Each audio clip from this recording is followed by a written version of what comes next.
Hello twelfth class, कैसे हैं आप सब। आई होप सारे बच्चे जो है अच्छे होंगे, अपने पेपर की प्रेपरेशन बहुत जोरों शोरों से कर रहे होंगे।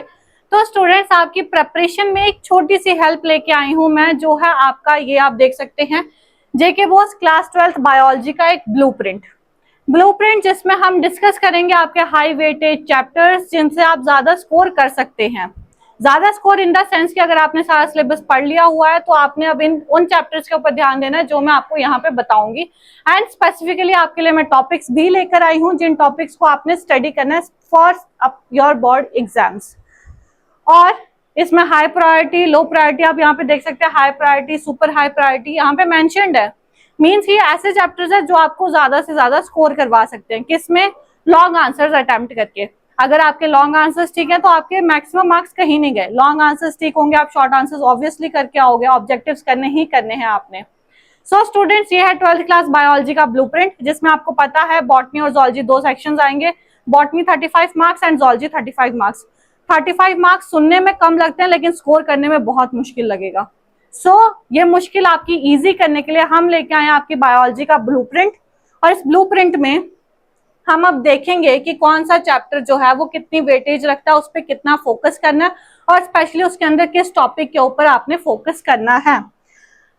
यहां से अगर आप देखेंगे, ये देखो आपके 70 मार्क्स थ्योरी के हैं, 30 मार्क्स प्रैक्टिकल के हैं।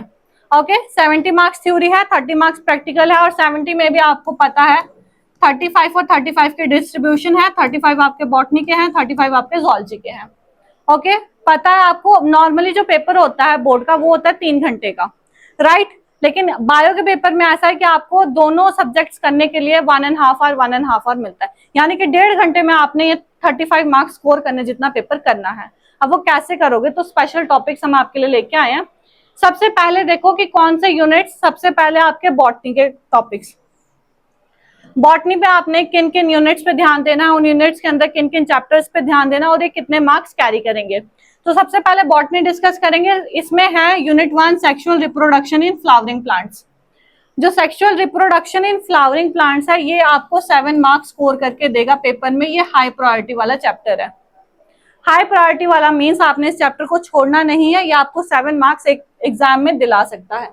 इसके नीचे देखो सुपर हाई प्रायोरिटी है। क्यों? क्योंकि 9 मार्क्स आपको दिलवा सकता है एग्जाम में, लॉन्ग आंसर आ सकता है इसमें से। चैप्टर कौन सा है? Genetics, Mendelian and molecular. अब जेनेटिक्स वाला चैप्टर कुछ बच्चों को टफ लगता है, वो बीच में छोड़ देते हैं। छोड़ना नहीं है बच्चा, क्योंकि छोड़ने से क्या होगा, आपके 9 मार्क्स जो है ये हाथ से निकल जाएंगे। सुपर हाई प्रायोरिटी है, जिन बच्चों ने पढ़ लिया हुआ है वो इस चैप्टर की एक रिवीजन दे देंगे एग्जाम्स तक, और जिन बच्चों ने अभी पढ़ना शुरू नहीं किया है तो बच्चे इस चैप्टर से पढ़ना स्टार्ट कर दो, ठीक है।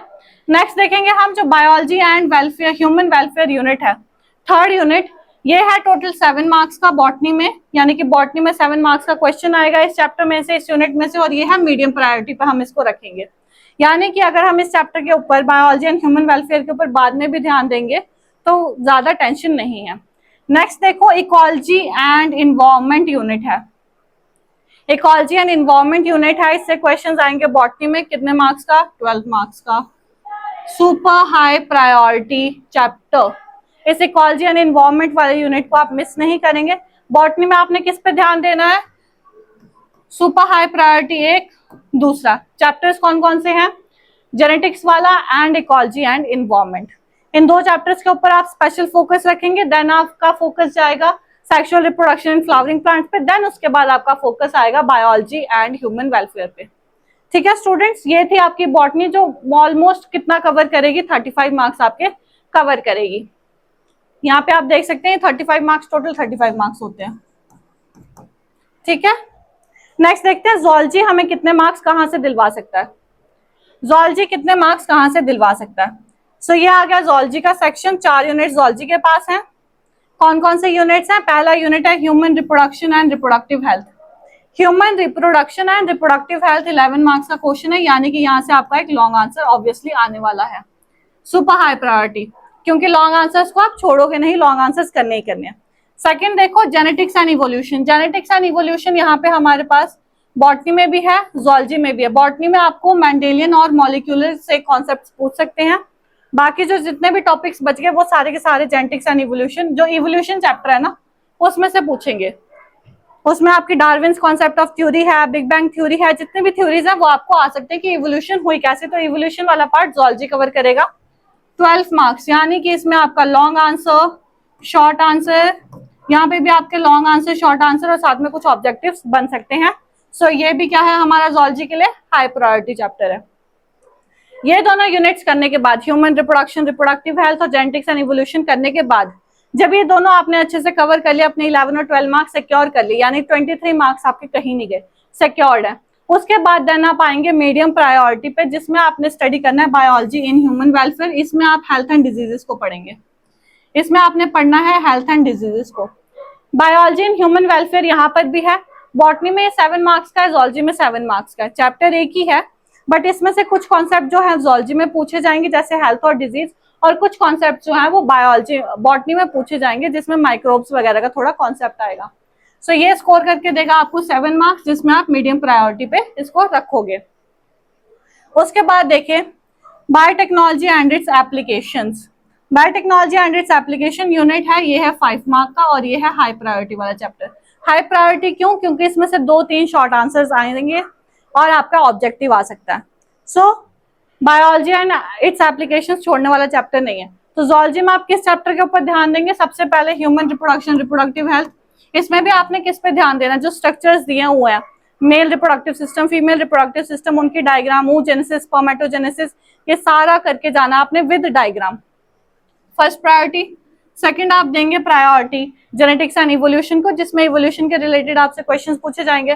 थर्ड प्रायोरिटी रहेगी आपकी बायोटेक्नोलॉजी एंड इट्स एप्लीकेशंस की। देन उसके बाद आप जाओगे बायोलॉजी इन ह्यूमन वेलफेयर पे, जिसमें है डिजीजेस। ठीक है, तो ये था हमारा जूलॉजी का ब्रेकडाउन कि जूलॉजी के क्वेश्चंस जो है वो कैसे आ सकते हैं। ठीक है, ये जूलॉजी का ब्रेकडाउन जिसमें 35 मार्क्स आपके यहाँ पे बन गए, एंड इसके ऊपर हमने बॉटनी का ब्रेकडाउन देखा जिसमें 35 मार्क्स आपके यहाँ पे आ गए। इसमें फर्स्ट, सेकंड, थर्ड प्रायोरिटी पे आपका ये वाला यूनिट होगा, फोर्थ प्रायोरिटी पे ये वाला यूनिट होगा। ठीक है स्टूडेंट्स, आई होप आपको समझ आया होगा कि आपने किस यूनिट पे कितना फोकस करना है और वो फोकस किस हिसाब से बनाना है कि आप अच्छे से अच्छा स्कोर कर पाओ अपने बोर्ड एग्जाम्स में। अच्छा स्कोर करोगे तो आप भी खुश, आपकी फैमिली भी खुश, आपके स्कूल वाले भी खुश। ठीक है स्टूडेंट्स, नेक्स्ट देखो अब क्या देखना है हमने, चैप्टर वाइज वेटेज कि किस चैप्टर की, ये तो यूनिट्स की वेटेज थी, ये यूनिट्स है बायोटेक्नोलॉजी एंड इट्स एप्लीकेशन। इसके अंदर 2 चैप्टर्स हैं, बायोटेक्नोलॉजी की इंट्रोडक्शन है, देन उसके एप्लीकेशंस है। बायोलॉजी एंड ह्यूमन वेलफेयर, इसमें भी 2-3 चैप्टर्स हैं, ये यूनिट है, 2-3 चैप्टर्स इसके अंदर हैं कि माइक्रोब्स क्या होते हैं, माइक्रोब्स के यूजेस कैसे होते हैं, 2-3 चैप्टर है। जेनेटिक्स एंड इवोल्यूशन में मेंडेलियन जेनेटिक्स है, इवोल्यूशन का अलग से चैप्टर है। तो ये यूनिट्स है, यूनिट्स के मार्क्स दिखाए हुए हैं। अब मैं आपको दिखाऊंगी चैप्टर्स के मार्क्स, कौन सा चैप्टर कितने मार्क्स का और उसके अंदर टॉपिक कितने आ सकते हैं। तो यहाँ पे देखो सबसे पहले हम देखेंगे genetics and evolution, botany plus zoology. यहाँ पे देखो जूलॉजी में जेनेटिक्स है 12 मार्क्स का, बॉटनी में है 9 मार्क्स का, 12 और 9 कितने हो गए 21 मार्क्स, यानी कि कंबाइंड आपको 21 मार्क्स स्कोर करवा सकता है। ये रहे आपके 21 मार्क्स बॉटनी और जूलॉजी दोनों में। कौन कौन से टॉपिक्स आपने करने हैं जो कि स्पेशली पेपर में पूछे जाते हैं, बार बार रिपीट किए जाते हैं according to JK BOSE pattern. तो आपका जो चैप्टर है डीएनए रेप्लिकेशन, जो टॉपिक है डीएनए रेप्लिकेशन, इसमें मैकेनिज्म आपने कौन कौन सा स्टडी करना है, semi conservative replication, DNA semi conservative replication कैसे शो करता है, डीएनए पॉलीमरेज एक एंजाइम है उसका क्या रोल रहेगा, leading and lagging strand synthesis कि डीएनए रेप्लिकेशन में लीडिंग और लैगिंग स्ट्रैंड कैसे बनता है। सो ये टॉपिक्स किसके हैं हमारे, डीएनए रेप्लिकेशन मैकेनिज्म के। स्पेसिफिक एक टॉपिक भी पूछ सकता है या स्पेसिफिक आपको सीधे पूछ लेगा डीएनए रेप्लिकेशन मैकेनिज्म आप बताओ क्या होता है, तो उसमें आपने सारे टॉपिक्स जो हैं वो मेंशन करने हैं। सेकंड देखो जेनेटिक्स में एक टॉपिक ट्रांसक्रिप्शन एंड ट्रांसलेशन कि एक सेल के अंदर ट्रांसक्रिप्शन और ट्रांसलेशन कैसे परफॉर्म होता है। तो ये प्रोसेस किस किस में होगा, प्रोकैरियोट्स और यूकैरियोट्स। आपको पेपर में प्रोकैरियोट्स यूकैरियोट्स स्पेशल मेंशन करके पूछेगा कि ट्रांसक्रिप्शन इन प्रोकैरियोट्स बताओ, ट्रांसक्रिप्शन इन यूकैरियोट्स बताओ। Next lac operon model with label diagram, ये तो मोस्ट इंपॉर्टेंट है, मोस्ट इंपॉर्टेंट लैक ऑपरेंट, यहाँ से most important semi conservative model. Most मतलब सबसे ज्यादा पूछा जाता है क्वेश्चन, सबसे ज्यादा बार रिपीट होता है। Process in prokaryotes eukaryotes, lac operon with label diagram. बेशक आपको एक छोटा सा टॉपिक लगेगा लैक ऑपरेंट वाला, लेकिन ये पेपर में करने वाला लंबा टॉपिक है। ठीक है, अब आओ मेंडेलियन इनहेरिटेंस पे। ये जो टॉपिक्स हैं ये आपको ज़ूलॉजी में मोस्टली पूछ सकते हैं। मेंडेलियन इनहेरिटेंस में क्या आता है, सबसे पहले मेंडल्स के लॉ। मेंडल ने जितने लॉ दिए सब आपने देखने हैं। उसका मोनोहाइब्रिड डाईहाइब्रिड क्रॉस कैसे किया गया है, कैसे परफॉर्म किया उसने, कौन से स्पीशीज के साथ किया है, उनको किस पुनेट स्क्वायर से दिखाया है, उनका phenotype, genotype, everything. Incomplete dominance क्या है, कोडोमिनेंस क्या है, इनको आपने नहीं छोड़ना है। इसमें भी with example, diagram, phenotypic ratio, genotypic ratio सब करना है। स्पेशली एग्जाम्पल, बायोलॉजी में डायग्राम एंड एग्जाम्पल, ये आपने दे दिया, आपके लिए बोनस पॉइंट्स हो जाएंगे। यानी कि जो पेपर आपका चेक कर रहा है एग्जामिनर, वो अगर उसने आपकी एग्जाम्पल देख ली, एग्जाम्पल वो भी रेलिवेंट, तो फिर आपको फुल मार्क्स मिलने से कोई नहीं रोक सकता। ठीक है, नेक्स्ट देखो, सेक्स डिटर्मिनेशन एंड डिसऑर्डर्स वाला जो आपका चैप्टर है, उसमें से आपने क्या करना है, सेक्स डिटर्मिनेशन इन ह्यूमंस के मेथड्स कौन कौन से हैं, बर्ड्स में कौन कौन से मेथड यूज किए जाते हैं, हनी बीज में कौन कौन से मेथड यूज किए जाते हैं। देन उसके बाद पेडिग्री एनालिसिस कैसे करते हैं हम, फैमिली हिस्ट्री कैसे निकालते हैं, डिसऑर्डर्स का कैसे पता लगाते हैं, haemophilia, sickle cell anaemia, Down syndrome.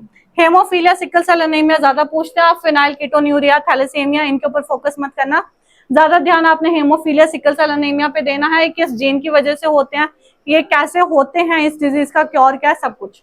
Then Down syndrome, Down syndrome most important है, Down syndrome, Turner syndrome, Klinefelter, पता आपको तीनों होने चाहिए, पेपर में कोई भी आ सकता है। मोस्ट इंपॉर्टेंट जो रिपीट होता है वो है डाउन सिंड्रोम। ठीक है, किस क्रोमोसोम से होता है, उसके ट्राइजोमी से होता है या एब्सेंस से होता है, ये सब आपको ध्यान रखना है। नेक्स्ट देखो, इवोल्यूशन, ये स्पेसिफिक इस टॉपिक से, इवोल्यूशन से आपको ज़ूलॉजी में ही क्वेश्चन आते हैं। बाकी आपको ज़ूलॉजी बॉटनी मिक्स कर सकते हैं, बट इवोल्यूशन सिर्फ ज़ूलॉजी में आएगा। उसमें भी क्या क्या आएगा आपको, सबसे पहले Hardy Weinberg principle, last topic है चैप्टर का, लेकिन करना जरूरी है। नेक्स्ट देखो, डार्विनिज्म एंड लैमार्किज्म, छोड़ोगे नहीं आप, डार्विनिज्म क्या है, लैमार्किज्म क्या है। Adaptive radiation, Galapagos finches, adaptive radiation आपने बतानी है, गैलापागोस आइलैंड में जितने भी एनिमल्स थे उनके बॉडी में क्या क्या अडेप्टेशंस हुई थी।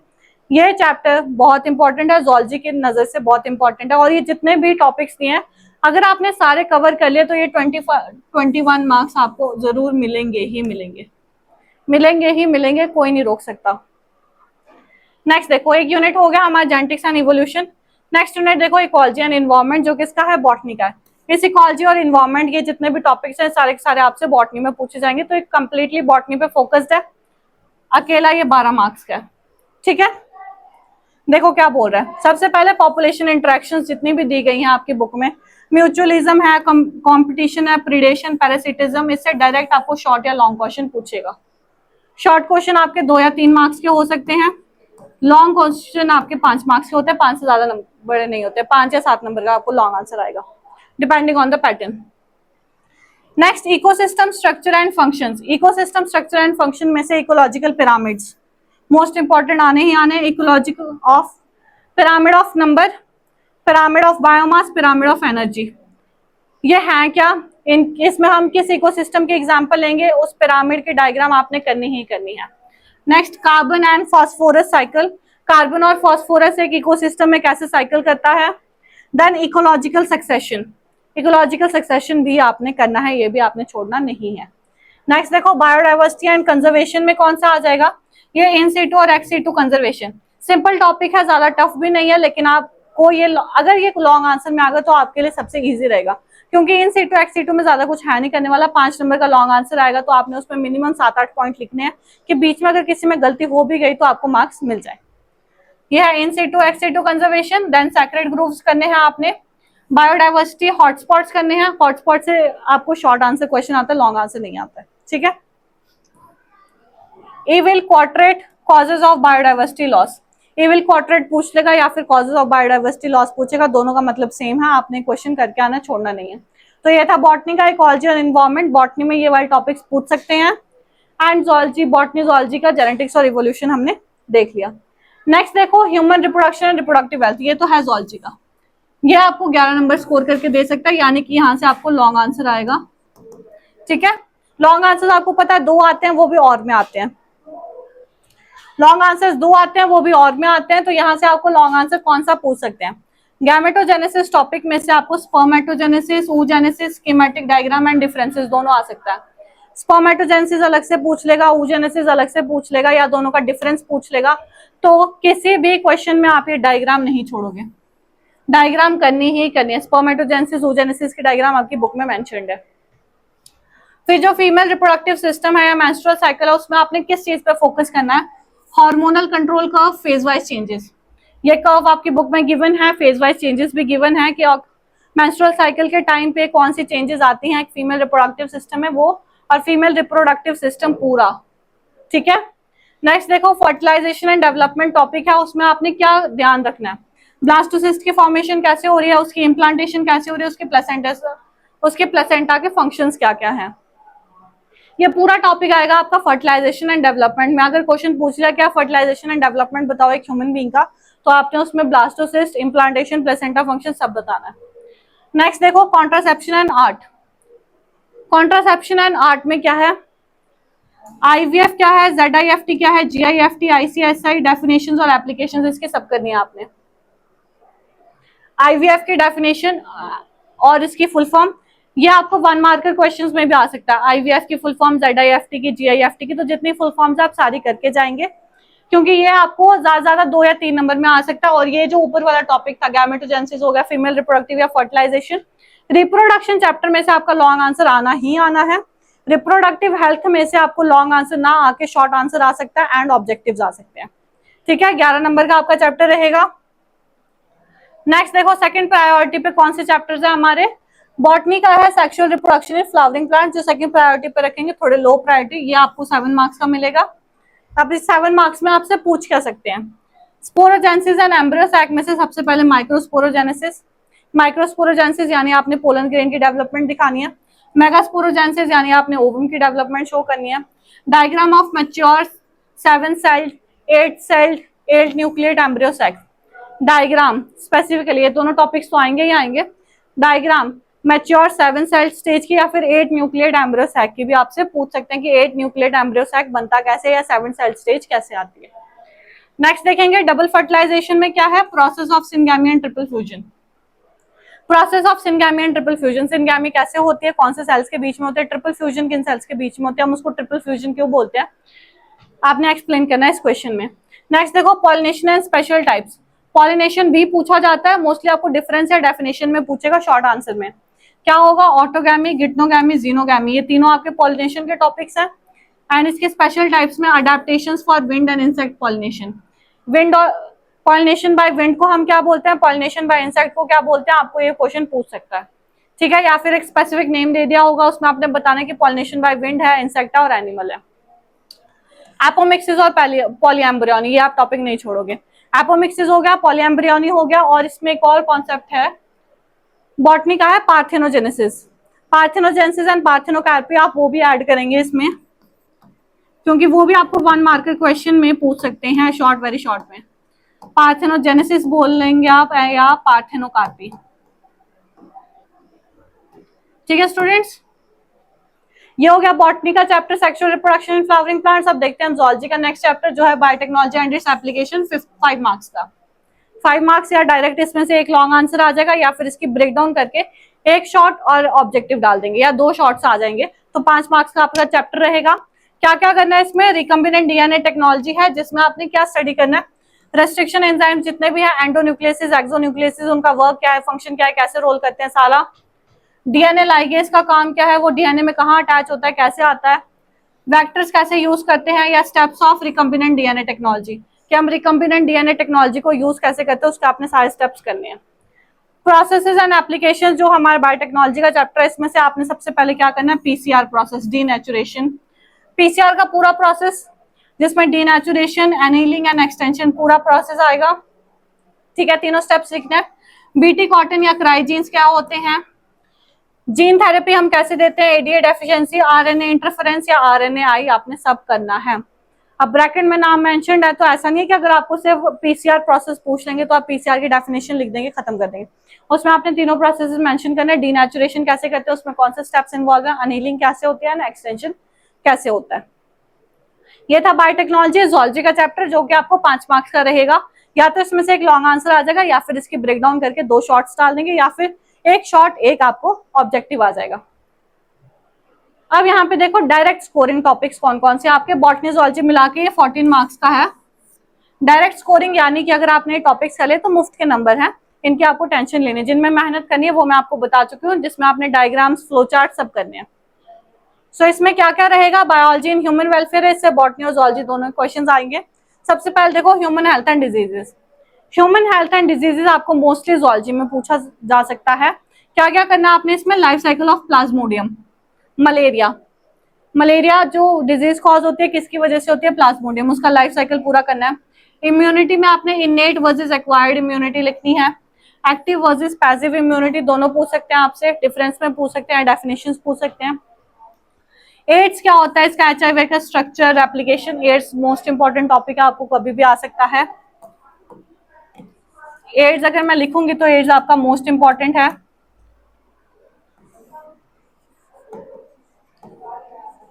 एड्स आपका मोस्ट इंपॉर्टेंट क्वेश्चन रहेगा।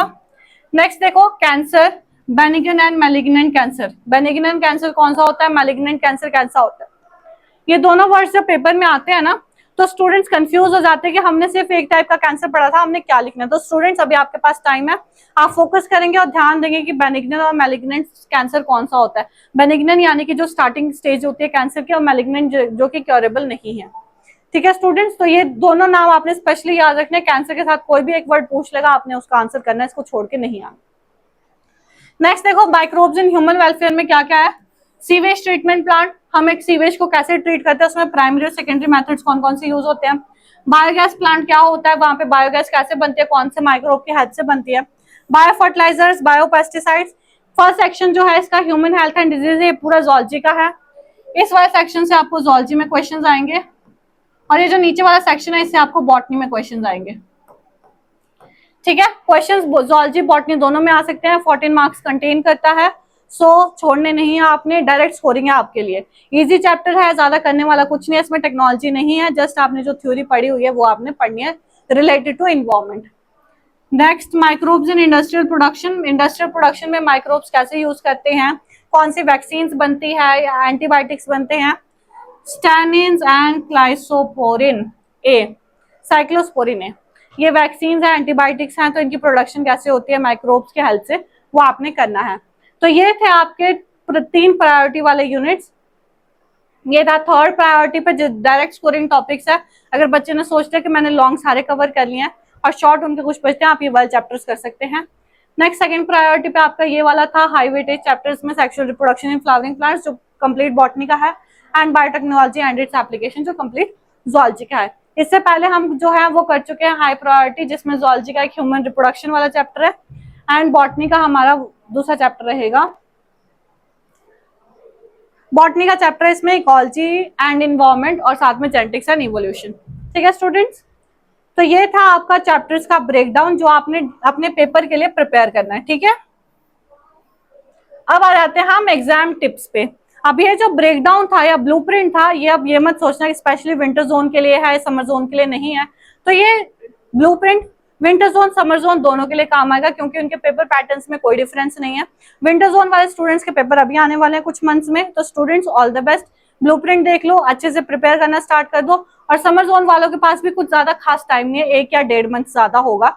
सो समर जोन वालों आप भी अपनी प्रिपरेशन जो है अभी से तगड़ी स्टार्ट कर दो, क्योंकि 11th सब हल्के में ले लेते हैं, 11th हल्के में लेने वाली क्लास नहीं है। Sorry 12th, sorry students 12th। सो आपके लिए एग्जाम टिप्स क्या रहेंगी विंटर जोन के लिए। डायग्राम्स आर मैंडेटरी, बायोलॉजी में डायग्राम्स आप छोड़ ही नहीं सकते हो। बेशक आपने थ्योरी में पूरा लॉन्ग आंसर में पूरा थ्योरी लिखा हुआ है, डायग्राम आपने नहीं किया, बेशक थ्योरी लिखी है, लेकिन स्टिल डायग्राम के मार्क्स होते हैं। अगर मान लो आपको एक क्वेश्चन दिया हुआ है स्पर्मेटोजेनेसिस का, सपोज आपको एक क्वेश्चन दिया है स्पर्मेटोजेनेसिस का 5 नंबर का, ठीक है। अब ये ऐसा नहीं है कि 5 नंबर में आप थ्योरी थ्योरी थ्योरी थ्योरी लिख देंगे, ऐसा नहीं होता है। इसके भी आगे एग्जामिनर्स ने ब्रेकडाउन किया होता है। इसमें हो सकता है आपके 2 नंबर की स्पर्मेटोजेनेसिस की डेफिनेशन आ जाएगी, 2 नंबर का इसका प्रोसेस आ जाएगा, और 1 नंबर की डायग्राम आ जाएगी। डिपेंड करता है एग्जामिनर पे भी कि वो मार्क्स कैसे देगा। तो अगर 2 नंबर की थ्योरी है, 2 नंबर की डेफिनेशन है, 2 नंबर की उसके प्रोसेस है, और 1 नंबर की डायग्राम है, आपने डायग्राम नहीं बनाई तो लॉन्ग आंसर में से आपका 1 नंबर जा सकता है। सो ये गलती आप सब नहीं करेंगे, आप जो है पूरा डायग्राम के साथ करके जाएंगे क्वेश्चन। तो डायग्राम्स मैंडेटरी हैं। आपने डायग्राम्स करनी कौन कौन सी है प्रैक्टिस, एम्ब्रियो सैक की डायग्राम अभी शुरू कर दो। एम्ब्रियो सैक का 7 सेल स्टेज, 8 न्यूक्लियेट स्टेज, दोनों बनाना शुरू कर दो। स्पर्मेटोजेनेसिस oogenesis की डायग्राम करनी है, लैक ऑपरेंट करना है, सीवेज ट्रीटमेंट प्लांट का लेआउट करना है आपने, और डीएनए रेप्लिकेशन फॉक तो करना ही करना है। कौन से एंजाइम्स कहाँ पे अटैच होते हैं, कहाँ पे नहीं होते हैं, लीडिंग लैगिंग स्ट्रैंड कैसे बनता है, सारा का सारा करना है। नेक्स्ट देखो 5 मार्क लॉन्ग आंसर क्वेश्चंस जो मोस्टली रिपीट होते हैं, कौन कौन से हैं। जेनेटिक्स चैप्टर में से क्वेश्चंस रिपीट होते हैं। जेनेटिक्स चैप्टर के हमने ब्रेक डाउन कर लिए, कौन कौन सा टॉपिक आ सकता है वो आप देखोगे। ह्यूमन रिप्रोडक्शन में से लॉन्ग आंसर आएगा स्पर्मेटो, ये आ गया लॉन्ग आंसर, स्पर्मेटोजेनेसिस आ गया, oogenesis आ गया, female reproductive system, male reproductive system. देखो प्लांट रिप्रोडक्शन में ट्रिपल फ्यूजन कैसी होती है, डबल फर्टिलाइजेशन कैसी होती है, ये आपका लॉन्ग आंसर बना सकता है। इकोसिस्टम यूनिट में से आ सकता है। So prepare structure answers before hand, तो अपने लिए स्ट्रक्चर्ड आंसर्स जो है पहले से बना के रखिएगा आप सब। और क्या टिप है आपके लिए, एक प्रेजेंटेशन मैटर्स। बायो के स्टूडेंट में प्रेजेंटेशन बहुत मैटर करती है। बायो के स्टूडेंट्स के लिए कैसी प्रेजेंटेशन होनी चाहिए, right answers points clearly, answer जो है आपने क्लियर वर्ड्स में लिखना है। ऐसा नहीं कि आपने कटिंग वटिंग कर दिया तो वो देखने में भी प्रेजेंटेशन अच्छी नहीं लगती है उसकी, तो आपने वर्ड्स नीट एंड क्लीन लिखने हैं। And underline all scientific terms and names, ये स्पेसिफिक है। अगर आप कहीं पर साइंटिफिक नेम बता रहे हो तो साइंटिफिक नेम किसी को कैसे पता लगेगा आपने वो साइंटिफिक नेम लिखा है, तो उसका ध्यान एग्जामिनर का वहां पे खींचने के लिए आप क्या करोगे, उनको अंडरलाइन करोगे। ठीक है स्टूडेंट्स, तो ये था आपका ब्रेकडाउन ब्लूप्रिंट, जिसमें कि हमने देखा आपके हाई वेटेज चैप्टर्स कौन से रहेंगे, आपने किन चैप्टर्स के ऊपर फोकस करना है, वो भी स्पेशल किन टॉपिक्स के ऊपर, क्योंकि ये जो था ब्लूप्रिंट ये टोटली बेस्ड था मोस्ट रिपीटेड क्वेश्चंस जो कि जेके बोस अपने पैटर्न में फॉलो करता है। सो स्टूडेंट्स ये ब्लूप्रिंट आप जरूर पढ़ के जाइएगा, अपने पेपर के लिए अच्छे से प्रिपेयर करिएगा। And all the best to all the students. Thank you.